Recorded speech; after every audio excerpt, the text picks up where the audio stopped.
No Bad Parts by Richard Schwartz, Internal Family Systems Model. This book, this concept has been, this is the most impactful book I have ever read in my life. It has changed the way I look at the world, at myself, at the people around me completely, and in such a beautiful, heartwarming kind of way.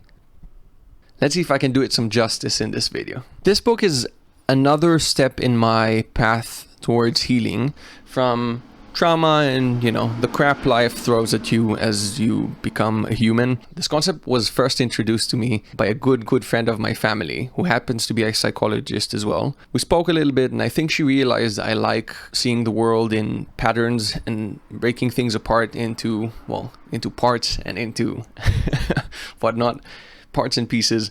I'll say in advance that this concept is elusively complex. It's a short book, right? 190 pages, and the concept is very straightforward, at least the basics of it. Yet something about understanding it fully, just visualizing it, seeing how everything connects is very difficult to visualize. It's very complex.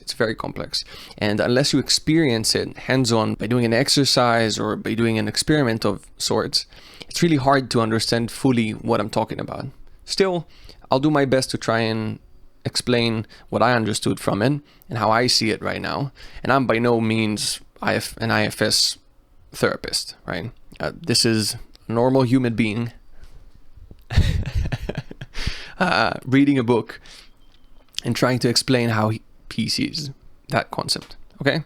Take that into consideration. So the first thing I learned once introduced into the concept of IFS and starting to read this book is that we have this notion that we are one mind and one mind only. We refer to ourselves as I don't like this, I hate that, I love this. Instead, what Richard offers us is the ability to look at ourselves as many parts in a system. So we are one entity, but an entity which is a system, which is the many parts and how they interact with one another. So when I hate something, it is not me that hates the something, but a part of me hates that something. When I love something, it's a part of me that is loving this, or a part of me that is scared of something. It's all parts that assemble this system. And the system, once again, is intertwined and works. Every piece in the system, every part in the system interacts with other parts in the system that create this bigger you. That is already pretty nice. It's pretty fun to think of yourself in parts. This way, if something triggers you, it doesn't trigger you, it triggers a part of you. If you are angry, you are not angry. You have anger within you. I heard that prior to the book as well, and it's always a thought that I used to love. You are not the things you feel. You are not the things you think, but parts of you are these. You contain all of these things, but it is not you. But how is that beneficial to us? So how is understanding that we are assembled of these many parts, how is that helping us deal with our trauma, with the things that life threw at us? Well, when just like different parts of you have different opinions, different emotions, different features, these different parts also they experience different things. They experience different traumas. When life throws something at you, it is not you that get traumatized, but a part of you gets traumatized. In my recent book review about The Body Keeps the Score, I'll link it up here, I speak about how trauma is not a thing.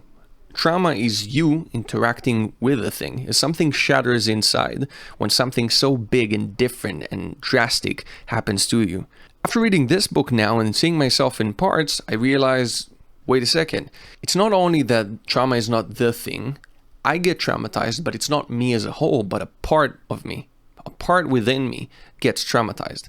If there's a part of me that is playful and young and childlike, and something happens to me that is so intense and it kind of runs it over, just scares it to death, makes this part think that its existence is the cause that the whole system might fail and collapse.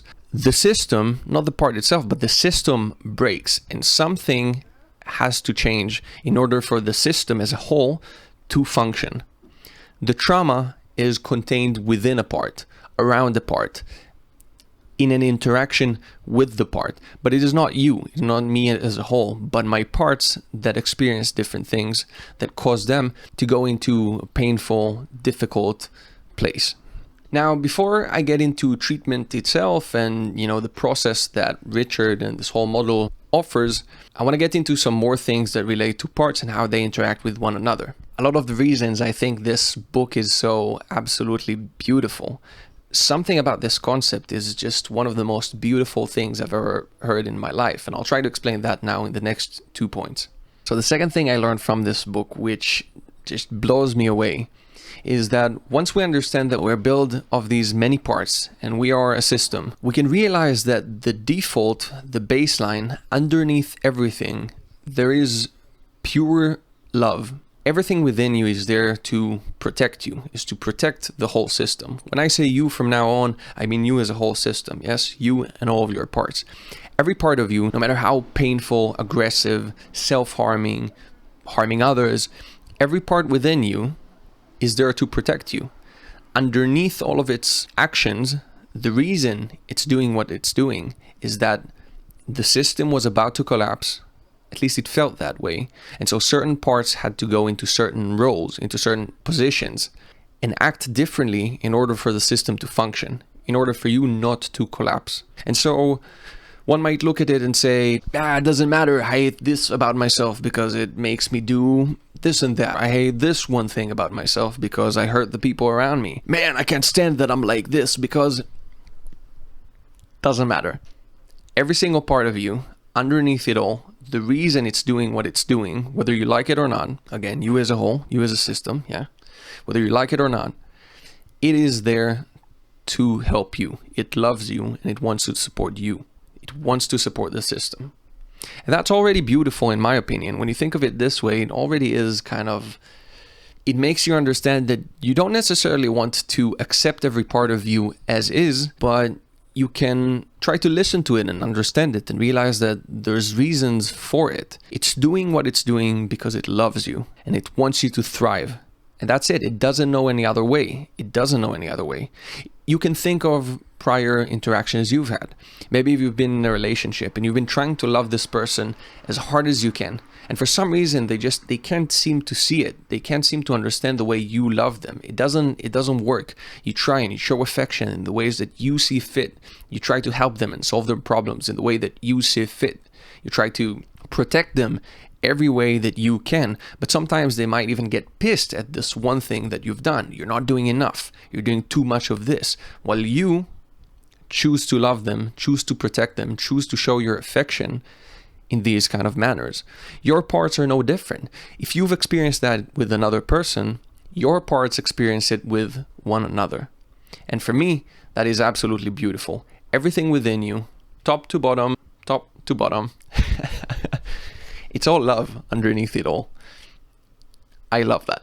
Now, the third thing I learned, which is a little bit more complex, is that underneath mixed, I'm no professional, but somewhere in the mix, when no parts are taking over, there's this thing Richard calls the self. So with a capital S, self. When he demonstrates that, it's at the point where people manage to, I'll speak about it in further detail in a moment, but it's when people manage to disconnect a little bit from their parts. They manage to let the parts move aside for a second and look at things a little bit more neutrally. And what's left underneath it all, the you that's underneath all the commotion, let's call it that, he calls that the self.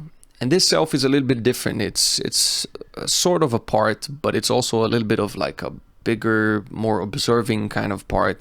It's the one that wants to lead the other parts. It's the you in your head that tries to find the other parts and interact with them and understand and love them. It's the part that attempts to be the leader of the whole system. When you get to that part, and when you are more in self, love, again, is the thing that comes out. So the more you are in self, spontaneously, you're going to be loving and healing and supporting every single other part of you. I'll try to explain this a little better. If I think of a certain part of myself and I look into the part of me that is an achiever, for me, that's a part that's pretty hurt. My achiever self has been hurt a long time ago. When I got sick, my sickness kind of took all possibility I've had of achieving anything big, anything great. Suddenly I've had this ceiling and I had to stop. It was either I try to achieve something knowing that I'll fail every single time, or accepting that maybe I don't like this part of me. Maybe I don't like the part that wants to achieve things. And so I'll lock it somewhere. I'll throw it aside. I'll hide it somewhere so I don't get hurt, because if I never aim to achieve something, I can't be hurt when I don't achieve it, right? Or when something gets in the way. This part of me, when I'm thinking of my achieving self, I might get certain emotions. I might get angry. I might get frustrated. I might get this feeling like I'm choking. All of these feelings are not me. Again, it's not me feeling it. It's a different part of me feeling this feeling. When I'm feeling angry about a part of me, it is not me feeling angry, but another part of me being angry at the other part of me. Does that make some sense? If I can let the angry part go aside for a second, let us have a conversation, just me and the part that's traumatized, me and the part that's hurt. If I can let it move aside for a second, the me that's left, the me with the one part less, that is not as dominant, that is not now causing, again, all this commotion and noise in my head. What's left underneath is this self, is this big self. And this self defaults to love. When you get to that self, the more you can get to that self without all the anger and excitement and all the feelings that belong to the other parts, when you get more to that self, spontaneously, healing starts to happen. You love the parts you see. The parts love you back. And again, this beautiful thing about this whole model, it just, underneath the noise, underneath, noise that is caused by a system that just wants to support and protect and build itself together, make itself strong. When all the noise is put aside, when the volume goes down and everyone chills a little bit and you can get to the point where everybody's listening to everybody, the default is love. It's already there. It's already there. You just need to remove the obstacles in the way, to quiet down the noise a little bit. And what you can see then, eventually, is love. Isn't that beautiful? Isn't that one of the most beautiful things you've ever heard in your life? Love that. It's so good. It's so good. Just speaking about this makes me happy. Phenomenal. So what did we get to? We are built of many parts. They all want to protect the system. They love us by default. We have this one bigger part, this one surrounding part that can lead them all. That's called self. And this self is also defaulting to love, defaulting to healing. Sometimes it might blend with another part, right? An angry part, and then I can feel, I'm so mad at this, but it's not me, it's a part of me, right? And once I disconnect from it and get back to self, get back to the more quiet place, the more observant leader kind of place, the more love spontaneously occurs. And with that, many other things, right? You get more connected, more present. There's many things that Richard speaks of in the book. He calls it the 8 C's. I won't go into details, but it's a place of goodness and love and healing. Once we get all of this, we get to this understanding. Just like the title of the book suggests, there are no bad parts. No part of us is essentially bad. So when you get to the core of it, none of it is bad. They're all doing it to protect us, right? Whatever they do it to protect us. And Richard gives some hardcore examples. He speaks of racism and he speaks of self-harming parts that you would say, how could I justify this thing? Well, underneath it all, the part that is in that position, that is in that role, is good. It wants to protect the system, and if you'll allow it, it could find a better position. It could find a better job, a better role within the system. What happened is that because of the trauma we experienced, because a part of us is traumatized, and because the whole system has to do something to make us function as a whole, to not collapse, so we can survive, a certain part of ourselves had to go into a role that could be extreme, could be self-harming, but still all of that is in order for us to protect the system. And so when we can find the part itself, we can recognize the part and what it's doing for us, and we can thank it, and we can we can show it that maybe it doesn't have to do that anymore. You know, what happens in trauma essentially is that we get stuck in the trauma, right? Something breaks and we get frozen in time, thinking that we're constantly in survival mode, constantly in fight or flight, constantly needing to protect ourselves. What if we can show this part? Look, you took this role to save us from something. Something was horrible. If you wouldn't have done this, we would have maybe died somewhere along the process. And so we thank that part and we see that it's doing a good job doing what it's trying to do, but it doesn't fit the system anymore. Maybe the role is outdated. Maybe the role is not the role that would help the system the most now. And if we can show the part that, if we can lead it there, if we can get more into self, more into this accepting, loving, healing part, and we can show our parts that they can be in better roles, they can choose new, better roles for themselves to help the system thrive, we can start healing ourselves. Isn't that beautiful too? Man, this book, God, this book. I want to put some labels, some names, I want to give you a better image of the whole system in a way that's a little bit complex. It feels like I'm describing a video game or something, but stay with me. It gets very confusing and complex. Try to stick with me. If you don't understand it or if you want to get into further details, get the book. I'll link it down below. I can't express how good it is. I've also done a single exercise I documented, so if you want to see me going through it, crying and being super emotional on camera as well, I'll link it up here and down there as well. And hopefully I'll do more exercises soon. I'm so excited about this. So subscribe and all of that, you know, click the thingy.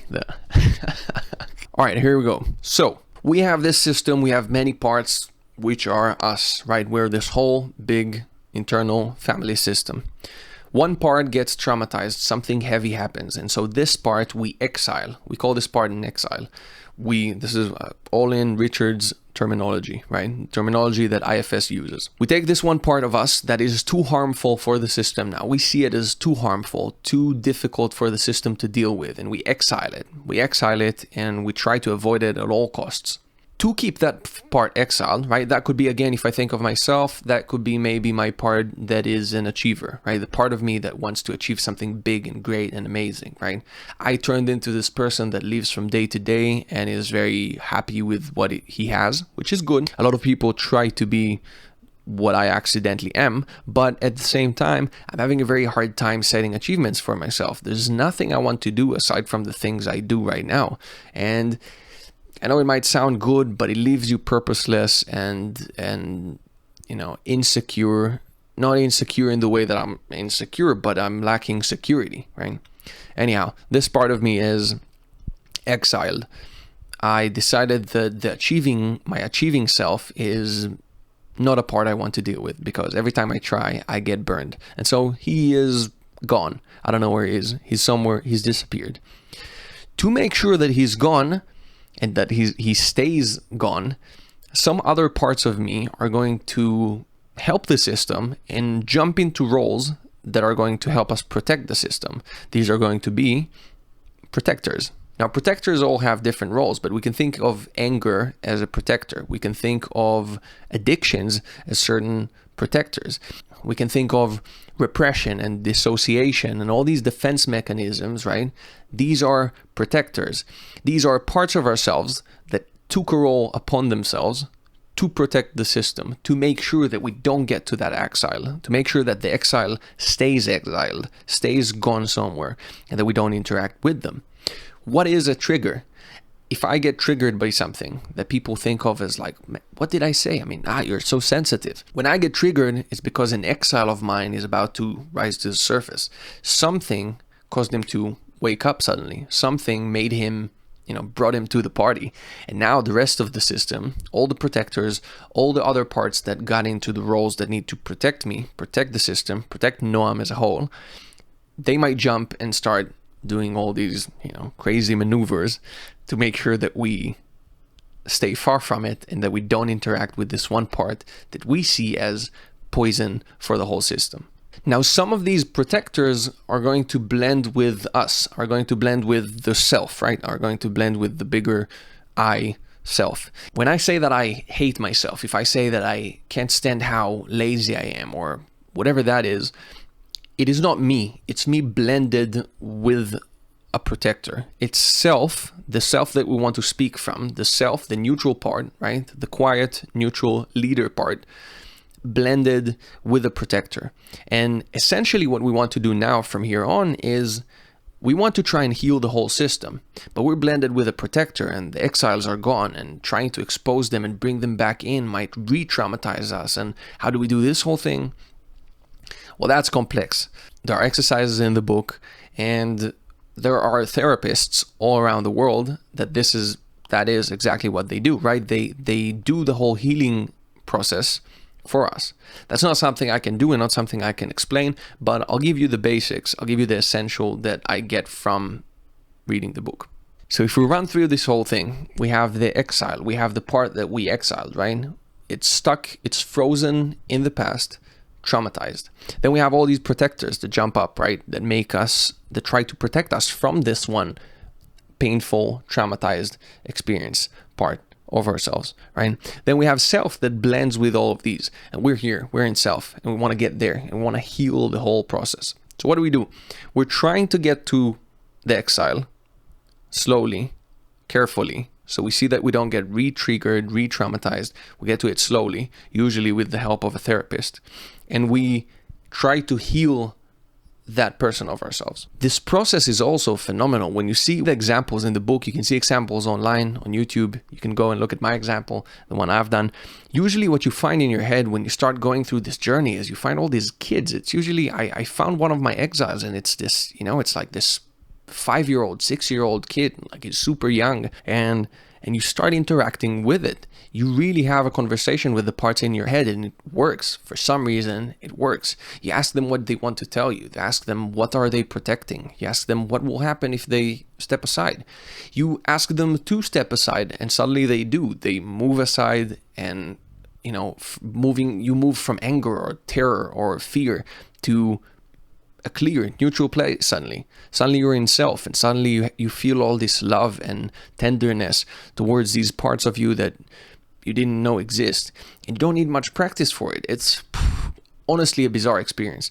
I've done it maybe 3 times, and every single time I got 2 amazing revelations, and I started crying every time, and I don't cry easily. Amazing. Beautiful system, beautiful book, beautiful concept. Man! So we got to the exile, we helped it, we supported it, right? We healed it a little bit, maybe, and got a little bit older in our heads. Maybe it's now feeling safe. We showed it, look, you're not in the trauma anymore. It's okay. It's okay. You can function, and you have place in the system. And now to add it back into the system, we have to show the protectors. Look, guys, come in. Look at this one. Look at the kid. We're all scared. We're all protecting it. But look, we don't have to. He's an adult now. He's not what you think he is. He's not as vulnerable. He's not as weak. He's not as weak and vulnerable and defenseless as you might think he is. He can be a part of the system, and you don't have to protect him anymore. You can choose a different role to partake in. Then our protectors let go a little bit, and they can choose different things to do, and suddenly we get triggered less, and suddenly there's less noise in our heads because we're more in self. We're less blended with protectors because our protectors are less busy protecting our exiles. I know this got a little bit complex, but putting all of this and the actual steps aside, if you take something from this, take these 2 things. You are not one mind, but many parts. One of these parts is a little bit bigger, and it's this self, and it's neutral. Self loves all of its parts. And if you get more to it, if you disconnect from the parts a little bit and you look at it neutrally, you see you love all of them. Everything within you, it's all parts that you love, and you can show it to them. And just like that, all parts of you love you. Everything you do, whether it's painful, something you like, something you don't like, it's all for you. Every single thing there is for you. Show it some appreciation. You know how painful it is when someone criticizes you for the things you do out of love. It breaks you apart. Don't do it to yourself. The parts of you want to protect you. Love them back, show them appreciation, and show them how they can help you, how they can protect you in different manners. But don't destroy them as a whole. These parts all have purpose. All these parts are there to help you. And instead of telling them, fuck off, I don't want to see you in my life, you can tell them, look, I know you're trying to show me love. I know you're throwing all these resources and energy towards me to save me, to help me, to protect me. Here's a way that might be more helpful for me.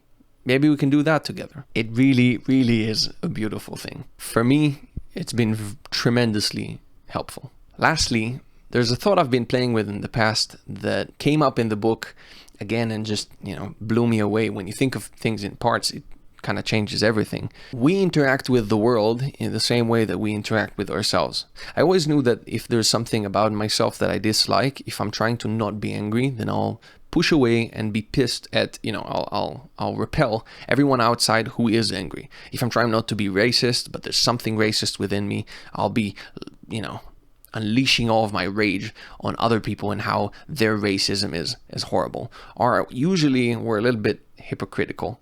We dislike in the world what we dislike in ourselves, and we love and welcome in the world what we love and welcome in ourselves. When you think of the world in parts, if you think of people in parts, it's kind of the same thing. Think of parts of yourself and how you deal with them. That's the same with people outside. Every person that triggers you, think of the people that piss you off. Think of the people you absolutely look up to. If you break them down into parts, into qualities, what they represent for you, it's going to be the same within you as it is outside. And if you can deal with the way you deal with these parts within you, the same parts in other people wouldn't trigger you anymore. You're going to be more neutral. And if we go back to this self concept, the more we're going to be in self, the more we're going to default to loving all of our parts, the more we're going to be defaulting to loving all the people around us. I'll say it one last time. This book is beautiful.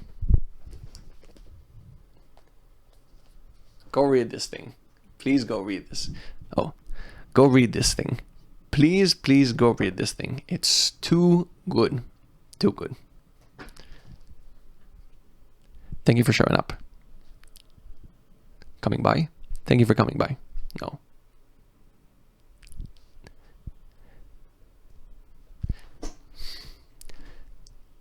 See you next time.